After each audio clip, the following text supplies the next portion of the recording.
When I woke up this morning it was 62. Right now it's 42. This evening it'll be 24, and tomorrow night it'll be 16 degrees. I'm in Houston, Texas, and we're not used to this kind of temperature, so we're not really prepared for a hard freeze. So I'm just going to share with you what I do when this happens.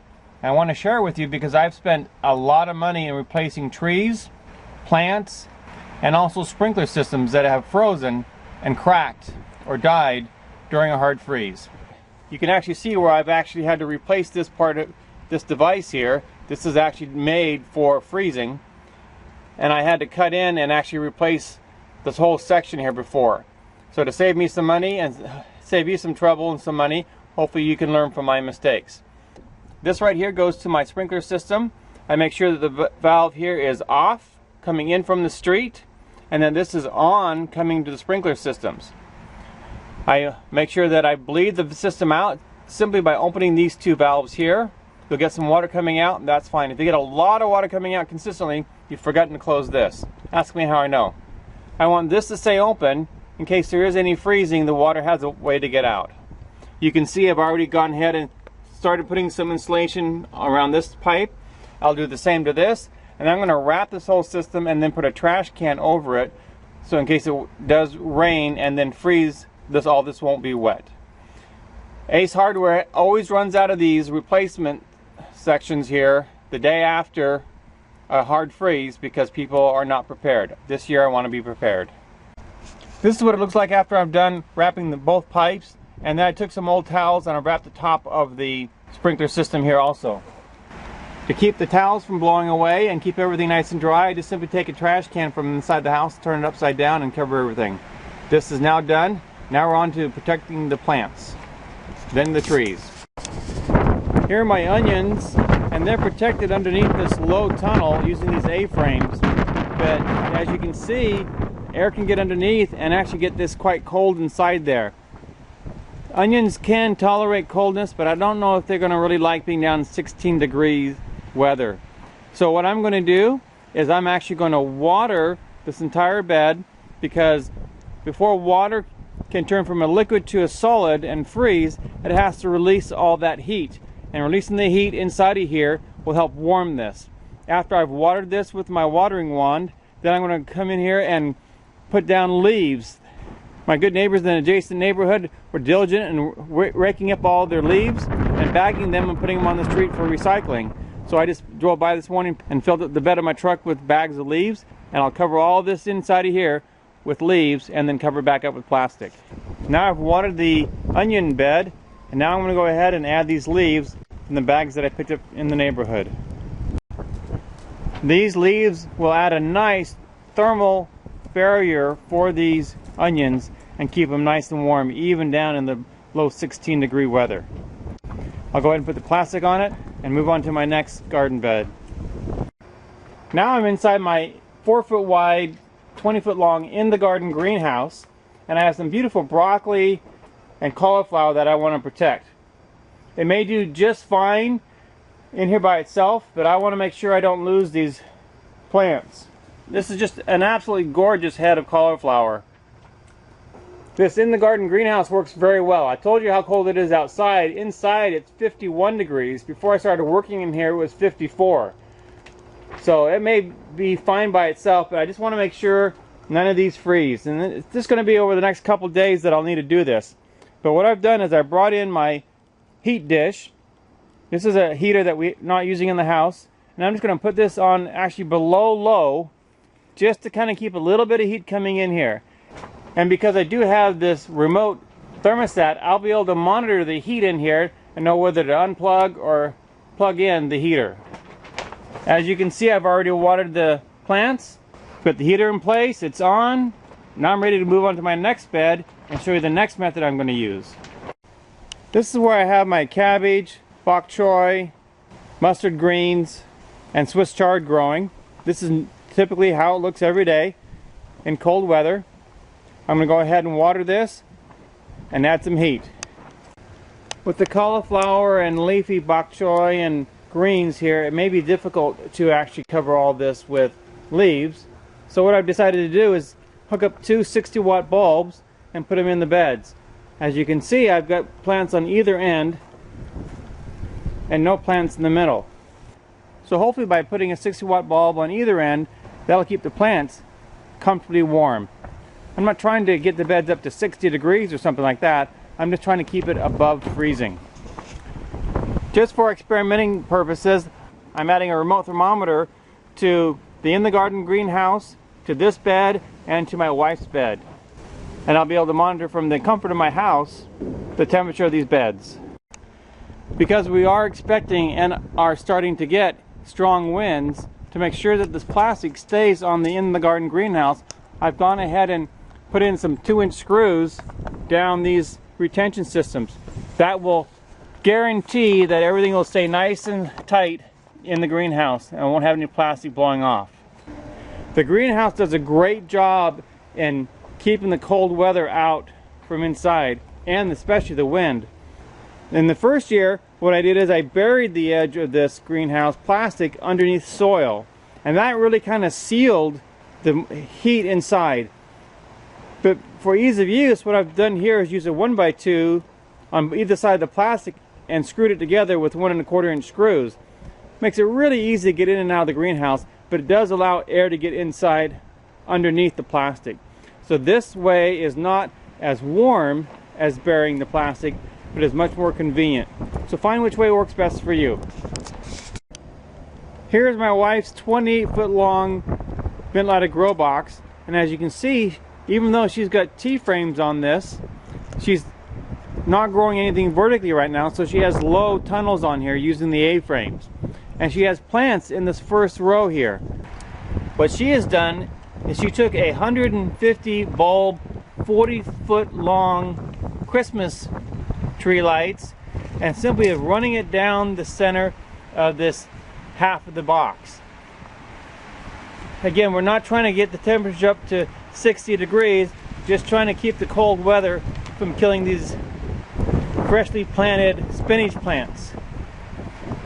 So as you can see, I've got a thermometer in here, and we'll monitor the progress of this box here too. As long as it's above 32, 34 degrees, we're completely happy.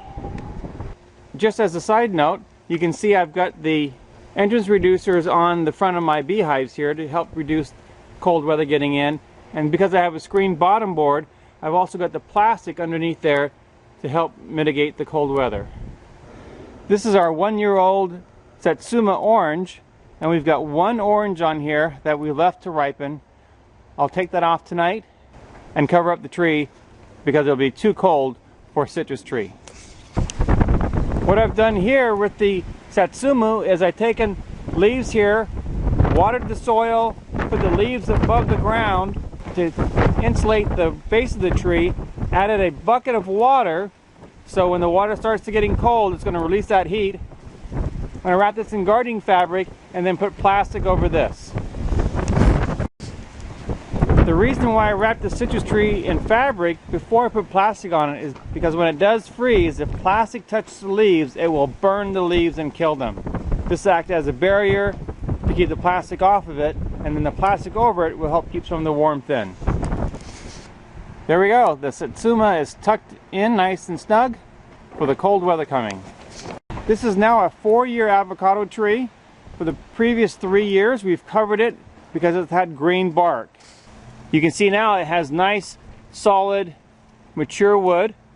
So I feel this should be able to get through the weather without any problem. I will not be wrapping this avocado tree. Figs can withstand cold weather very well. This is a first-year fig. It's done awesome. It would be a tragedy if we lost it. I will go ahead and do the same thing I do with the Satsuma after I harvest all these ripe figs off the tree. My wife is going to love having fresh figs. What we're really trying to do here with putting the leaves around the base of the tree is to save the trunk. Branches can die and grow new branches, but you can't grow a new trunk. So if these branches die, that's fine. I don't think that's going to happen, but because we're covering the core, this tree will have the protection that it needs. The fig tree is now ready for the oncoming storm. We won't wrap the nectarine tree, but we will water it and put some leaves at the base. The pomegranate should withstand the cold temperatures without any problems. And the pear trees are already dormant, so they shouldn't have any problem there. And these are well-established pear trees. You can see the size of the trunk. They should be able to weather the storm without any problem. The lemon tree and the lime have been wrapped for probably 2 months now. My wife put a wire cage around them and then plastic around that, so there are no branches touching the plastic. The carrots are next to the house and probably would be fine during the storm, but it really is time to harvest the carrots, so I'll go ahead and do that now. We'll enjoy the carrots in a nice winter soup. Now that the carrots are harvested, my wife will be able to put the herb garden that she wanted in this box. My 20-foot long row of sugar snap peas are the last things that need to get protected. Simply because I've got the twine already up and I don't have the greenhouse wrapped around it, all I can do really is cover it with leaves and wet the leaves down. I've added the leaves to both sides of the watering pipe to make sure I get the plants completely covered. Actually, I don't have any seedlings yet, they're just seeds, and so I think this will keep them nice and warm during the storm. This time next week I'll have the in-the-garden greenhouse put in this box, so I'll remove these leaves before the plants come up, and the plants will be protected for the rest of the winter. Okay, I want to give you the results of the first night. It is 5:17 p.m. the following day. But this is a screenshot from 7 o'clock this morning. The coldest it got last night was 24 degrees. And with the wind chill, it felt like 16 degrees. There were northerly winds at 7 miles an hour with gusts up to 28 miles an hour. So 24 was the low last night. Let's see how warm the heated beds were last night. The coldest to get in the bed with the Christmas tree lights was 26.8 degrees. The coldest to get with the two 60-watt bulbs in the 18-inch wide bed was 27.5 degrees. 3 degrees above the exterior temperature. The coldest it got in the garden greenhouse with the heater was 30.7 degrees. We're going to leave everything the way it is. Tonight we expect temperatures to get down to about 16 to 18 degrees, not counting wind chill. I think the biggest advantage of having these beds covered is there's no wind chill, which can cause significant damage to plants. This is the onion bed that all we did was cover with leaves and then put the plastic over it. As you can see, all the plants are nice and green. There are not any burned, dark, brown marks on any of these onion plants, so they did just great. And these are on the north side of the house, which would have gotten the bulk of the wind and cold. So the leaves look like it did a great job. I'm going to carefully remove these leaves from the bed and let them decompose in the backyard. Here we are inside the in-the-garden greenhouse. The broccoli looks great. I don't see any damage on it at all. I am certain if we had not had the plastic up, these leaves would be browned and burned. I know because that's exactly what happened last year. You can see they are needing some more water, so I'll get that taken care of. The cauliflower head looks great. So in my opinion, the heater worked, probably helped, but the plants look fine and probably would have done well just with the plastic itself by keeping the wind off the plants. The bok choy and mustard greens look great inside of the cabbage bed, and so do the cabbages. Down on this side of the same bed, we've got the Swiss chard and the other cabbage still looking great. No burned leaves here. Very happy with that result. And this is where we had the two 60-watt bulbs inside the bed. It's 52 degrees in the spinach bed and they look great. No problem here at all. Everybody looks like they survived the very cold winter blast with no problem. Here in the sugar snap pea bed, I still don't see any plants above the soil line. I think it's because it's just been too cold for these seeds to germinate. I've got the plastic in, and I'll be putting that up this week. I think that once this bed warms up, the seeds will germinate and we'll have a great crop of sugar snap peas. That ends my multiple method of protecting plants during the winter experiment. Hopefully some of these methods have been beneficial to you and that you'll be able to use them in your garden to protect your plants. This is LDS Prepper reminding you, if ye are prepared, ye shall not fear. And hopefully you'll be well prepared for any future cold weather coming your way.